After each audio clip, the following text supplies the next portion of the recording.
Welcome in to Blazers Game Day. Chris Burkhardt here with you, joined as always by super producer Brendan Slaughter. I say always, even though he's not always here, but he's always the super producer. He's still recovering, mind you, from all the coverage that he's been doing over the last few days with the Oregon State Beavers. They have been doing some pretty good job getting a new head coach and running the gamut of getting some recruits in. So he's been busy over there at Beaver's Edge, but he's here tonight getting us ready. And boy, howdy, the Blazers looking to keep the winning ways going. Can they? It's going to be tough against one of the best teams in the NBA, the best team in the Eastern Conference, the Detroit Pistons. If you want to join the conversation with us tonight, you know what to do. 503-248-0620 is the telephone number. You can also shoot us a text at the brand new Rip City Radio text line. Just text 88528. Now, Blazers, I thought, did a great job getting back in the win column against Cleveland. And the best part about it was it was just a whole game. It was a complete game. And that's what you needed from this team. After what you saw against Oklahoma City, which was a good game, but they just didn't get it all the way done and couldn't hold on late when you saw Shai Gilgeous-Alexander just kind of flex on him because it's what he does and he's pretty good at it.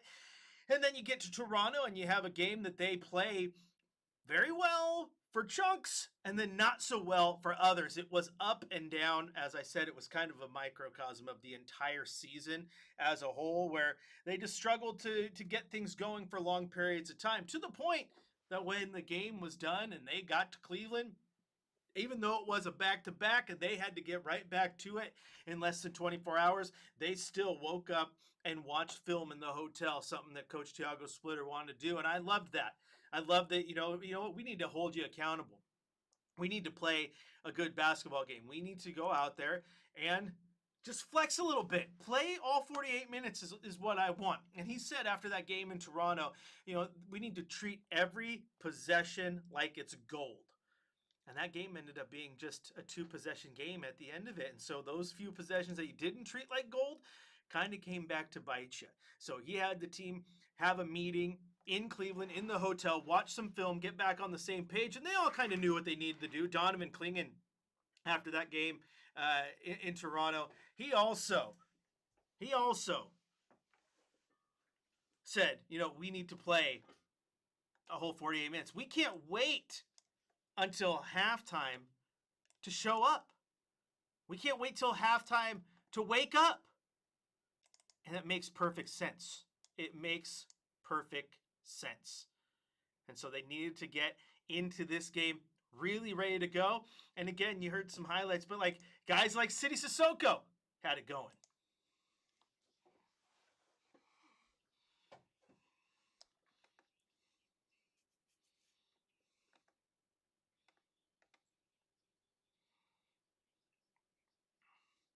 So that's Caleb Love. Sidy Cissoko has the jams and the assists. And again, putting in work.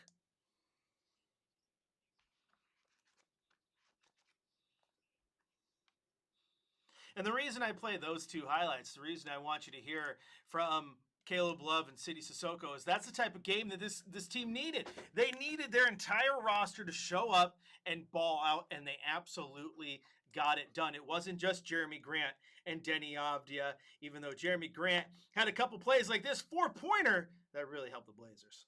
Avdia near side, Grant, corner 3. Buries it in the foul. And a 4-point opportunity for Jeremy Grant.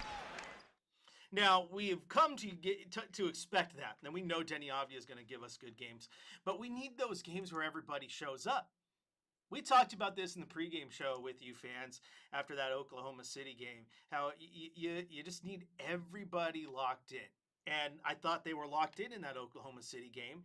They were just playing the defending world champions. But they were getting back into that groove where things were looking good because the game prior to that against San Antonio, even without Victor Wembanyama, Denny Avdia showed up. He had 37 points. No one else on that Blazer roster scored more than 13. Against Toronto, they show up, they play better, but they don't get the win. Same thing, like I said, against Oklahoma City. So it was the 48. It was playing the whole game that mattered, and that's what they did against the Cavs. You look at what happened was Cavs come out to a quick 15-7 lead. They're 6 of 6 from the floor, 3 of 3 from deep, and you're sitting there going, okay, this might be a long game because the Cavs came in as a team that averaged the most three-pointers in the entire league, attempts-wise, almost 45 per game, and they were top 5 in makes as well. So you knew they were going to light it up from beyond the arc. But the Blazers didn't waver. They answered back. They went on a run of their own. They had the 36-33 lead after the first quarter. They led 68-58 at halftime. Denny Avdia had 17 points. Shaedon Sharpe had 10. Caleb Love had 12. Everybody was pouring it in. And then you get to the third quarter where we have seen before, it falls apart. Where you're like, uh-oh, you come out lackluster in the second half. You come out a little tired or someone else made adjustments, and the Blazers didn't. They came out and just fired on all cylinders again. They won that quarter 31-27. They lost the fourth quarter 25-23, but they were in coast mode because they had worked so hard to get there. And you look at the box score, and we'll start with the Cleveland side of things. Taylon Tyson, he had 14 points, 10 points from DeAndre Hunter. Evan Mobley had 23 points and 10 boards, 33 points to lead all scorers from Donovan Mitchell. And Thomas Bryant had 14 off the Cavs bench. Lonzo Ball got into this one, which I believe Travis said was the first time in 4 years that Lonzo Ball's actually played when his team faced the Blazers. Yeah, right.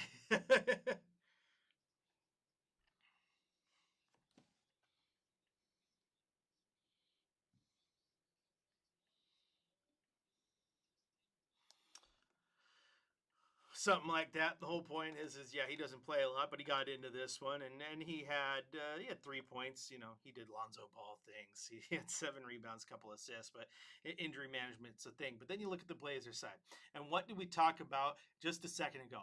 Balance, getting everybody involved. It didn't happen against San Antonio, and you started to do it again the last 2 games.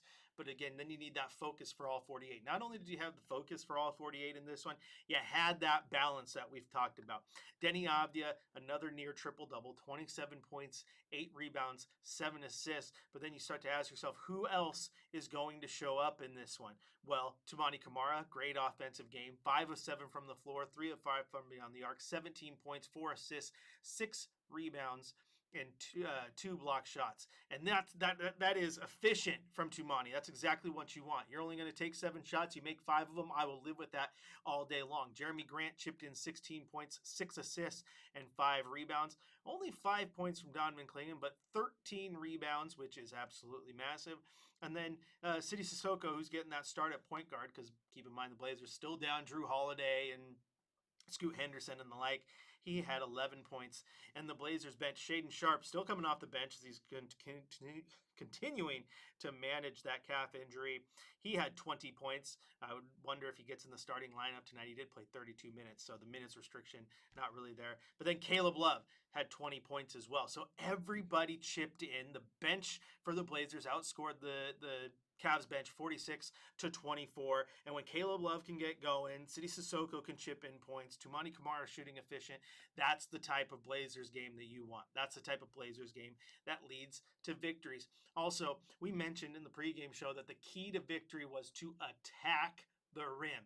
I know that Cleveland is a very good shot blocking team, and you know what? They blocked that ball absolutely well in this game. They ended with 11 block shots, but especially when you got a guy like Denny Avdia who's so good at getting downhill, attacking the rim leads to free throws. And in this game, the Blazers got 39 free throw attempts to the 24 of the Cleveland Cavaliers. They made 34 to the 21 of Cleveland. 34-21, quick math tells me that's a 13-point difference. And in a game that was decided by 12 points, those free throws were huge. Not afraid that, you know what, we're going to get some of our shots blocked because that's what this team does and they do well. But we're also going to take advantage of it, maybe put them into foul trouble, hit big shots along the way, and just have a little fun while you're doing it. So a big shout out to everyone who showed up. The whole team did their part. You can look at Donovan Clingan, and yes, I think any game I'd like to have him have a little bit more than 5 points. But when everyone else is scoring and he says, okay, well, I'm going to sit back and start rebounding the ball, then yeah, I like what I'm seeing. And then Denny Avdia, that guy is on a tear right now. He can't be stopped. He cannot be stopped. Gets it out to Grant. Ball fake, drives, gets underneath, now to Avdia. Avdia drives to the rim and dunks it in. Right down the center of the lane for a pair. 21 for Denny Avdia. 111-101. Yeah, and that's just what he's been doing. We'll talk about that a little bit later in the show because he might be very well onto an all-star berth for this Portland Trail Blazers team. Also, what's going to happen with Giannis and what's going down in Milwaukee? Could the Blazers be connected? Who knows? Could be a talking point. If you want to join the conversation, 503-248-0620 is the telephone number. You can also hit us up on the text line, 88528. And last but not least, head over to youtube.com, type in Rip City Radio, and join the conversation there, where Air Weldon says, is Burkhardt carrying us through this entire pregame and postgame experience? I can. My back only hurts every once in a while. I used to live in the squat rack. These legs can handle a lot of weight. I can help you out, you know? I can do it. I can do it. But I don't carry us through. Your energy allows me to. I'm just here for the ride. I'm gonna help drive the car through the fun pregame and postgame experience. And if you want to talk to me during the game, after the game, before the game, when I'm not on air, Chris J. Burkhardt is the name on social media. We're going to take a quick little break. When we come back, we're going to head to the Coach's Corner. I want to hear what Coach Thiago Splitter had to say after that victory in Cleveland. And we're going to continue to get you ready for Blazers versus Pistons here on your home of the Blazers, Rip City Radio 620.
Gameday. Chris Burkhardt here with you. If you would like to join the conversation, 503-248-0620 is the telephone number.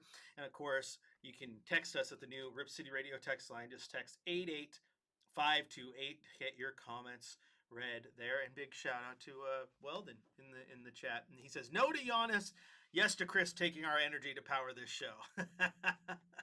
I'll do my best. I will do my best. Sometimes I'm like, you remember the old like ESPN Sports Center commercial where like the power starts going out and like they go downstairs and they open the door to like the power room and it's like Lance Armstrong on the bike, like, oh, sorry guys, I thought everyone was out. And he starts biking again to power it up. I'm gonna do my best to keep the power on, get the lights going out here. All right, Denny Abdia in the chat says I'm at maximum volume and I still can't hear well. Well, I apologize. My sound is bumping right where it needs to bump, and I'm just focusing on getting the radio feed perfectly. I'm working on this whole producing the YouTube thing while also hosting the show.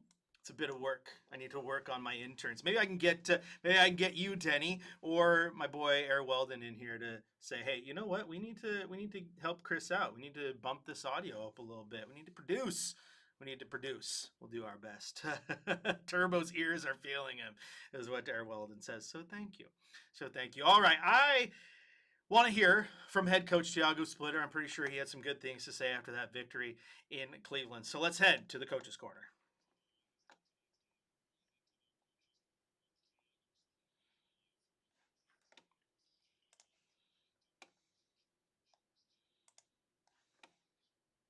Long film session in the hotel, back to back, and we talk about little details that we have to do better. And I think the guys responded. I think they tried to do their best. They played hard. They box out. They, all the segments that we have, our schemes on defense, on offense, they tried to do the right things and paid off. So good to see that. Of course, we made shots and we play hard, but just following the game plan and trying to do those little things. And on the flip side, the Cavs got out to a fantastic start. It was one of those games where it felt like it could have gotten away from you, but you obviously kind of rallied. What were you guys talking about during that time, and how did you make sure it didn't get out of hand? Yeah, I think, sometimes they're going to make tough shots, and I think that's what happened in the beginning. Like, Donovan Mitchell was really making every shot, but we were on the plays. We were contesting shots, and then at the end of the day, if you just play the right way, the game switches and it goes to your way. So I think, it was one of the better games we had this season, just taking care of little details. Twofold. What was key to getting to the line? Because you guys did a great job of that tonight. And how pleased were you with the way that you were able to hit down the free throws? Yeah, making the free throws is important, but also we were aggressive the whole game. I thought that, maybe we could have even more free throws, but, I understand we've been driving the whole game, and we play with 5 guys that can shoot a lot of minutes there when DC was not in the court. So we had way more space to drive and force them to make a decision, right? And, but still, Danny was 16 for 17, so that's great. He's been aggressive the whole season. He didn't change today. And then, again, some guys you can rely on, Caleb and CD.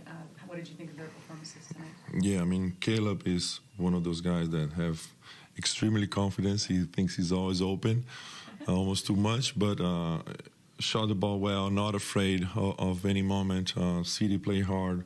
Defensively, he's just pushing the pace and being in the right spot, guarding people, bumping people, boxing out, hustle plays. A lot of guys contribute to this game, and even guys, Wap didn't play for a long time, and he was there stretching the floor for us and being effective on defense. So a lot of good things.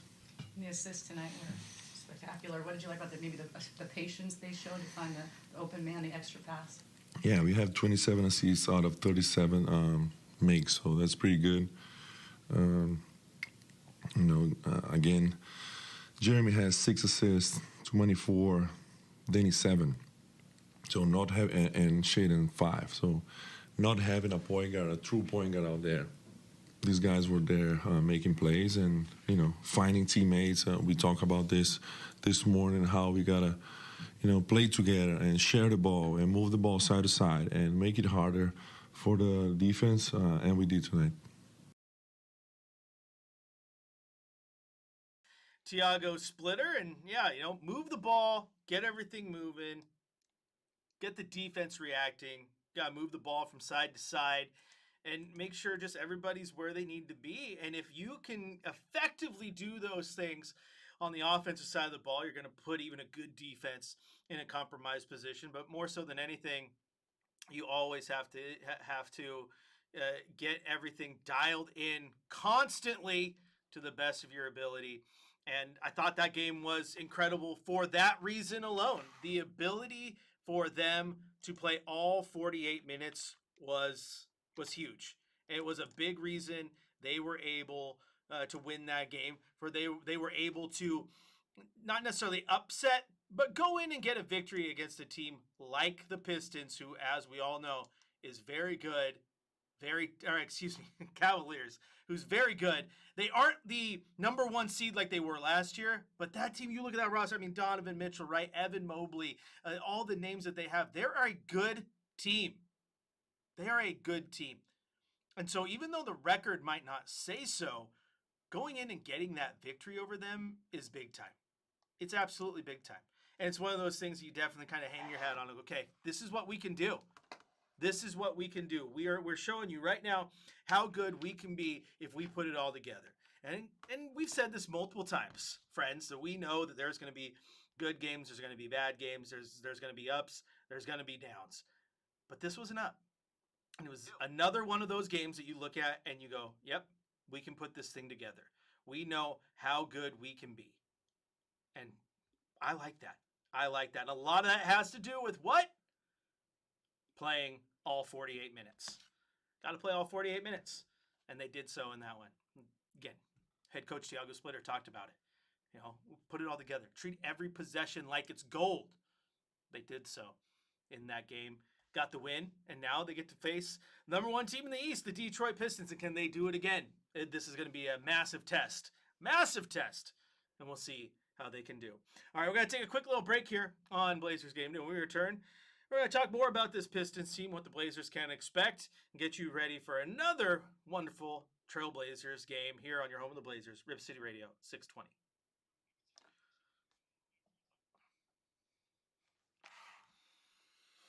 And break.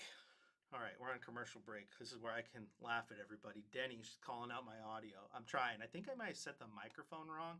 I'll fix that during the game. That's an easy fix. Sometimes the Streamlabs that we use defaults and resets the mic to the default mic, so I think it's actually picking up the internal mic of my webcam rather than the mic right here, which is why it may have been a little low. Good thing I have a loud voice, so it does pick it up in general, but thanks for the call out. Also, the title's fixed there, Weldon. Gosh, I'm going to fire myself one of these days. I'm going to fire myself. Like, they're playing the Pistons. Like, is that what we're doing?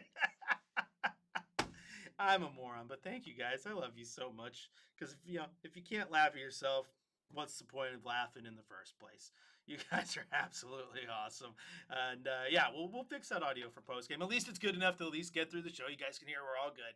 But I'm gonna take my little break here. Go grab my water, be ready to go. Absolutely love you guys. Thanks for making me laugh, keeping it lighthearted.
social media at Chris J.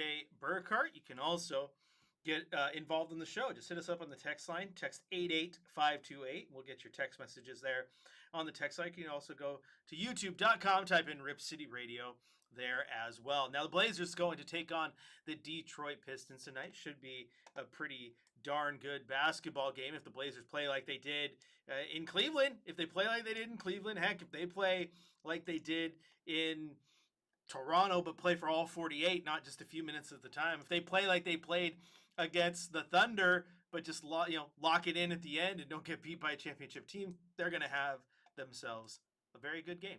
An absolutely very good game. Now, before I continue to dive into the thoughts of this Detroit Pistons team, let's talk about a different basketball team that plays here in Portland. Now, I know most of you are like, what are you talking about? Another basketball team that plays here in Portland? Oh, do not forget about the Rip City Remix, who played at home at Chiles Center yesterday in a special game because Young Hansen was sent down for a G League assignment, so he got some run with the Rip City Remix. And I played some highlights for you at the beginning of the show. It was mainly, Denny Avdia and company, the guys who we're so used to hearing from. But let's hear some Young Hansen Rip City Remix highlights real quick. Had a wonderful game. 20 points for the Remix.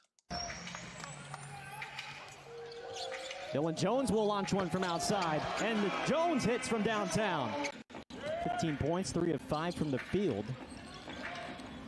Henson fakes the pass, the lob for Hansen, and he converts. And that was a good job by Blake Henson.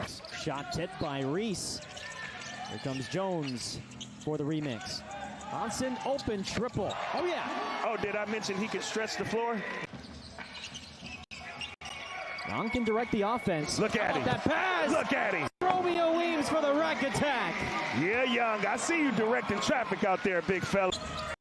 Dribbles, backs down on Gameday, spins, knocked out of his hands, fades away, and scores! And there goes that touch on display. He has such a feathery touch. Yeah, he does. Nice knockout, but he got the ball right back and a couple of bounces off the iron. Young, shot fake, drive, the pass, Reese, three, why not? And that was all Young Hansen there, looking off the defense area as he sort of started to drive baseline. Fakes the tray, puts it on the deck. Look, you see his eyes. It looks like he's going to throw it to Dylan Jones. Instead, he skips it across to Alex Reese. That's what you call it. There's nothing that this guy can do with me if I just take it to the cup. House leans in, won't go. Fremantle gets the rebound. Young says, give me that. Jones spins, Young, only with 2 points in the second half. Instead, the dish. Jaquan Walton with the finish. And that was a smart play by Walton. Neither side can separate one another. Oh, good pass. To Jones. Lost the handle momentarily. Banks it off the glass. And I highly recommend you go on to YouTube and just type in Rip City Remix and find that highlight package, because let me tell you what, the calls are good, but they don't do it justice. The assists and the passes he made on a couple of those assists you heard there were absolutely incredible. That first play where you didn't hear his name because it was a made three-pointer from a different player, he got the assist on that one. But a couple of those plays, he's driving baseline, and it looks like he might put up a floater, and he kind of looks towards the top of the key like he's going to throw to Dylan Jones, who's out there for a three, and instead he throws to the opposite corner to a wide open shooter, and they get it. And the vision was on full display. That is the Young Hansen when you talk about the knowledge and the way he plays the game.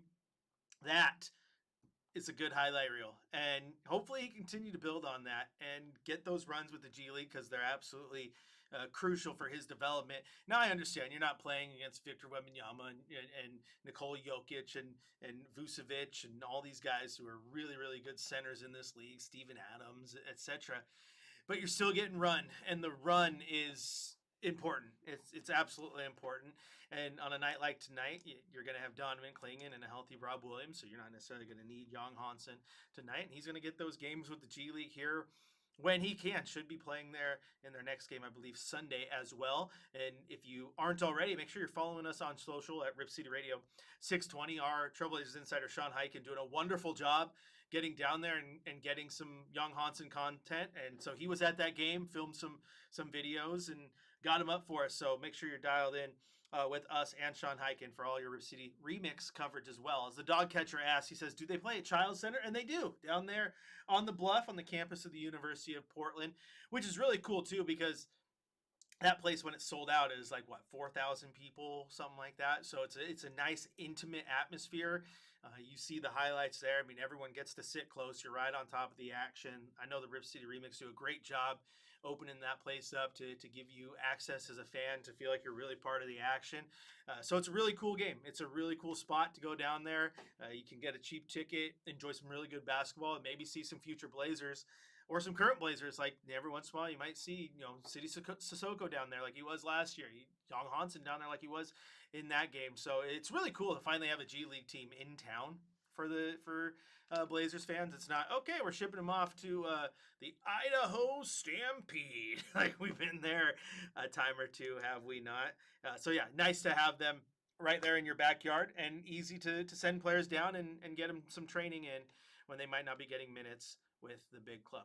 All right, let's take a look here at this Detroit Pistons team. So Detroit comes into the action tonight. They are a good ball club, 17 and 5 on the year, first in the division, first in the Eastern Conference, and they've gone on some pretty impressive streaks throughout the year. I mean, they started just 2-2 to start the season, and then they rattled off a dozen or so in a row. They got wins over some teams, though, that are down a little bit. That's the one thing about this Pistons team, is they've rattled off wins, 17 and 5. Like I said, they went on almost set their team record for wins in a row. But you look at their schedule thus far, where the Blazers have had one of the harder schedules in the NBA, the Pistons have definitely had one of the easiest. Now, they started the season with Chicago, Houston, Boston, Cleveland. Now, Boston isn't who they were last year. Obviously, the Jason Tatum injury has a lot to do with that. And we've talked many times about Cleveland, who is not who they were last year either. Still a good team, though. Lots of talent. They took a loss to Cleveland. When they went on their big win streak, though, they, fortunately for them, maybe unfortunately for everyone else, played some of the weaker teams in the NBA. They got wins over Dallas, Memphis, Utah, Brooklyn, Washington, Philadelphia, Indiana. Need I say more? We were talking about teams that are in the bottom of the standings, teams that are struggling. And so they ran through a schedule there where, yeah, the games were a little bit easier to win. And of course, they played some good teams too. Don't get me wrong. It's not like every single game in there was an absolute snooze fest. They had games against, like I said, I brought up the 76ers. They're 12 and 9. Hawks, they're 13 and 10. The Magic, they're 13 and 9. But those are some of the better teams they played through that stretch. The other teams I mentioned, Chicago, they're a 9 and 12 ball club right now. The Nets, they're 5 and 17. The Pacers are 4 and 18. The Wizards are 3 and 18. The Mavericks team, like I mentioned, 8 and 15. The Jazz, 8 and 13. So yeah, the Grizzlies, 9 and 13. And Portland, who's 9 and 13, is on their schedule today. And we know Portland is good enough to win ball games, and a lot of those teams are. But if you're playing the Portland Trailblazers right now at 9 and 13, you're not arguing that that's a hard basketball schedule. And so they have played some of the worst teams on the NBA schedule.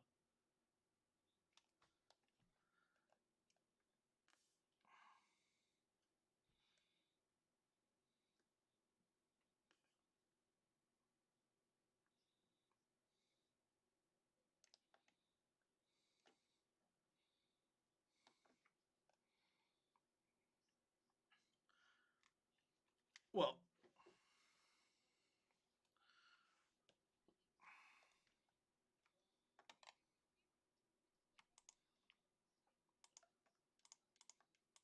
yeah, absolutely. And to Brendan's point, for those of you who couldn't hear him on YouTube, he was just talking about how per Tankathon, they have an easier schedule the rest of the way out. And they do. They have one of the easier ones in the NBA. A lot of those teams that they haven't played yet. They haven't played the Pacers, right? That's going to matter. Washington, Brooklyn, and Memphis, who they're going to play after this game. So they still got a lot of those air quotes easy games left on their schedule. But when Detroit went through that 13-game win streak, which was just shy of setting their all-time franchise record, like the best teams they played on that stretch were Orlando, Philadelphia, Chicago in that stretch. Now, Chicago wasn't as good as they were. They started the season pretty well and have kind of fallen off. And then they played Milwaukee. They beat Milwaukee 129-116. And so, again, not the who's who of the best teams in the NBA, not to mention that game that they played against Milwaukee on this stretch was without Giannis Antetokounmpo. So you're talking about not having the best player on their team, if not one of the best players in the world. The best team on this stretch was the Magic, who are currently 6th in the Eastern Conference. So, not saying it was like, okay, we're going to write this home. It's easy because the Orlando Magic are a terrible team. They're not. But this stretch of games from the Pistons was against some of the easier teams to play and beat in the NBA. Some teams might struggle with that. Blazers have struggled to beat teams they're supposed to beat. But this Pistons team, billed as one of the best in the league, as they are, number one in the Eastern Conference, has also had a very, very easy stretch of games up to this point. Where the Blazers, for instance, have played the Oklahoma City Thunder 3 times already and will play them again before we turn the calendar to 2026. The Pistons haven't played the Oklahoma City Thunder once. They haven't played teams like the Denver Nuggets. They haven't played the Golden State Warriors. The schedule for them has been easy. The top 3 teams in the Eastern Conference right now, actually, let's go top 4 in the Eastern Conference, the Knicks, Raptors, Heat, and then, of course, the Detroit Pistons. Well, looking at that schedule, Detroit has not played the New York Knicks. Detroit has not played the Raptors, and they have just finally played the Miami Heat. So, yeah, that schedule's been a little bit easy for Detroit. So then Portland has the task of taking advantage of it tonight. Now, Cade Cunningham has been phenomenal.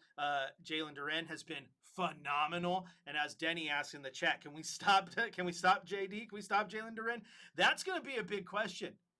That's going to be an absolute huge question, and we'll talk about it when we return from the break. We're going to take a quick break. When we come back, it's time for our keys to the game. What do the Blazers need to do to get a victory over the Detroit Pistons? We'll let you know here when we return after the break on your home of the Blazers, Rip City Radio 620.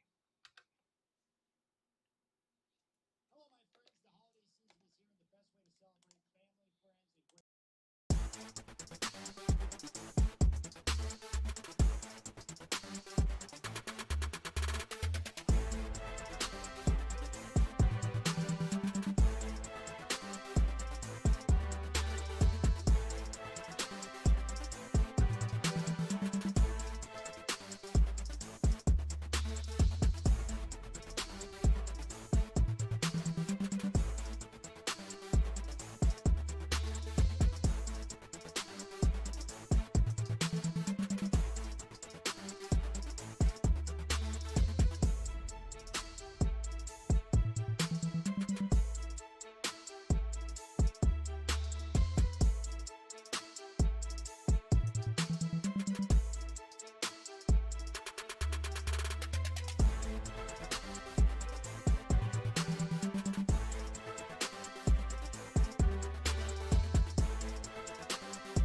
Burkhardt with his keys.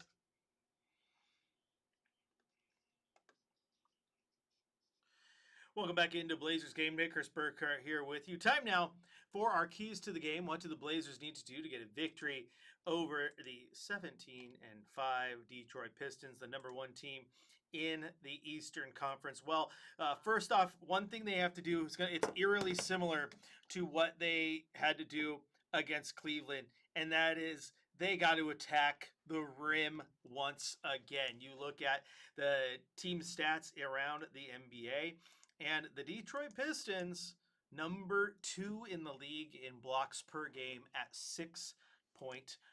So you would hope to take advantage of that and attack the rim, because it means they're going to be aggressive. They're going to block your shots just like Cleveland did, but they're also going to foul you and lead to trips to the foul line. And you look at the fouls per game right now, the Detroit Pistons average 22.6 fouls per game, which is 5th most in the NBA. So yes, they get their block shots, but they will also send you through the free throw stripe if you're extra aggressive driving to the paint. So Denny Avdia, Shaedon Sharpe, it is your job again, just like it was in Cleveland, to attack the rim and put them in those positions. Also, massive key in this game is going to be how effective Donovan Clingan and company can be on the glass.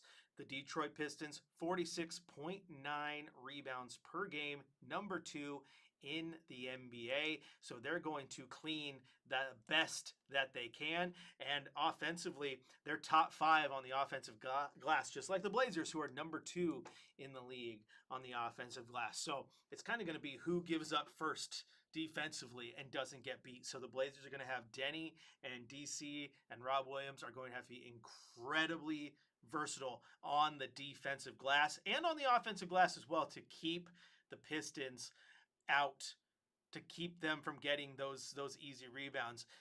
Jalen Duren comes in right now averaging 11.5 rebounds per game. So he knows how to clean. He knows how to clean. He is a professional glass cleaner.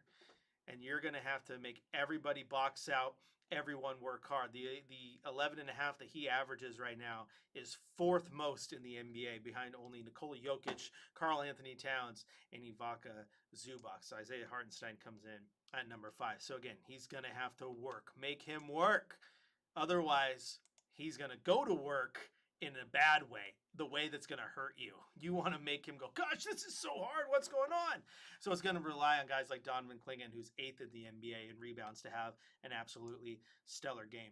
Lastly, this game's going to play out kind of opposite to what you saw against Cleveland when it comes to the three-point arc. We said going into that game, understand that the Cavaliers take a lot and they make a lot. They don't make a lot percentage-wise, but they still make 15.6 per game, which is the 3rd most in the NBA, and they take 44.8, which is the most in the NBA. Well, on the opposite side of that is the Detroit Pistons, who take 31.6 per game. That is a difference of 13, almost 14 three-pointers per game, and it is the 3rd fewest in the NBA when it comes to actual three-point makes. They only make 11.1, which is the 2nd fewest makes in the NBA, trailing only the Sacramento Kings. So this team is not going to try to destroy you from beyond the arc, but so that means they're going to find ways to get in the mid-range, get in the paint, and you're going to have to be on the ball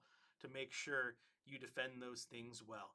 I might even let them take shots, but of course they would let the Blazers take shots, because the Blazers average 32.9% from beyond the arc, which is the 2nd worst percentage in the game. Do those things though, and I think you'll be in a good spot. All right, I think it's about time to get out of here, is it not? We got up against the clock, but that is just for me, not for you. You don't go anywhere. Keep it locked in here to Blazers game, or to Rip City Radio, because coming up next across the Trailblazers audio network, Chad Dewing has your Trailblazers pregame show. And then, of course, 4:30 tip-off, Travis Demers takes over as it's Blazers versus Pistons here on Rip City Radio. And when it's all said and done, don't go anywhere. Keep it locked in for the 5th quarter, where hopefully me, Brendan, and all our fans are breaking down a Trailblazers victory. Rip City, I'll talk to you after the game.